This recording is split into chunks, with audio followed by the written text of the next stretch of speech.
Production को बढ़ाने में लगे हैं और इसके लिए 736 माइक्रोस्कोपी सेंटर मुक्त बनाना है और 2025 तक का जो लक्ष्य आदरणीय प्रधानमंत्री जी ने रखा है, हम सब लोग रखा गया केंद्रीय स्वास्थ्य मंत्रालय की ओर से, उसमें विभिन्न राज्यों के अंदर जो स्थिति है उसकी भी जानकारी दी गई।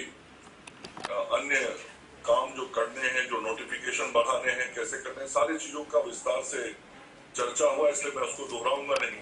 वो 70,148 का है, इसको अभी हम और आगे बढ़ाने वाले हैं। मैं एक सुझाव ये केवल देना चाहता हूँ कि अभी कोरोना के समय में हम लोगों ने ट्रूनेट मशीन को हम टीबी के नोटिफिकेशन के लिए, उसके डिटेक्शन के लिए लगा दिया। तो अगर 14 दिन जैसा कोई फिक्स डेट रहते हैं तो एक सुझाव रखना चाहता हूँ कि अगर 14 दिन 1 अगस्त से लेकर 14 अगस्त तक आदरणीय प्रधानमंत्री नरेंद्र मोदी जी ने लक्ष्य तय किया है कि 2025 तक हम भारत को टीबी मुक्त बनाएंगे। उसको लेकर आज केंद्रीय स्वास्थ्य मंत्री और सारे प्रदेशों के स्वास्थ्य मंत्रियों के साथ और अधिकारियों के साथ एक महत्वपूर्ण बैठक हुई है, इस पर विस्तार से चर्चा हुई है।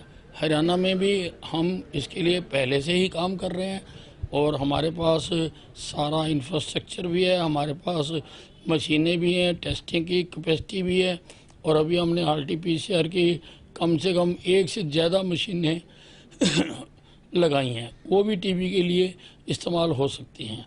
और हम घर घर जाएंगे और लोगों को चेक करेंगे कि जिनके पास भी इस प्रकार के सिम्टम होंगे टीबी टाइप के, उनकी हम टेस्टिंग करेंगे, ट्रीट करेंगे और उनको क्योर करेंगे। एक मैंने सुझाव दिया है कि कुछ कैश राशि दी जाती है टीबी पेशेंट को आहार के लिए, तो मैंने सुझाव दिया है कि नेशनल लेवल पर ही उस कैश की जगह पर कोई सप्लीमेंट देने की बात होनी चाहिए। कोई प्रोटीन हो या कोई कुछ हो, कोई ऐसा सप्लीमेंट देना चाहिए, क्योंकि वो तो फिर टीबी का मरीज ही खाएगा। कैश तो घर में कहीं और भी इस्तेमाल हो सकता है।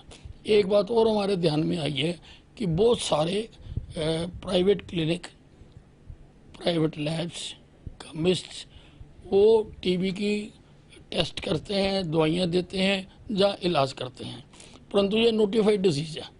इसका हमारे CMO के पास उनको रजिस्टर्ड करवाना आवश्यक होता है, शायद वो नहीं कर रहे हैं। मैं एक मुहिम चलाऊंगा सारे प्रदेश में कि ऐसा तो नहीं कर रहे हैं, हम उनको कहें या उनके खिलाफ कार्रवाई करें, क्योंकि हर टीबी का पेशेंट हमारे रिकॉर्ड में होना चाहिए, क्योंकि उसको ठीक होने तक हमने दवाई देनी है। प्राइवेट अस्पताल से तो हो सकता है वो 1 दिन के लिए है, 2 दिन के लिए है, लेकिन हमने उसको फॉलो करना है।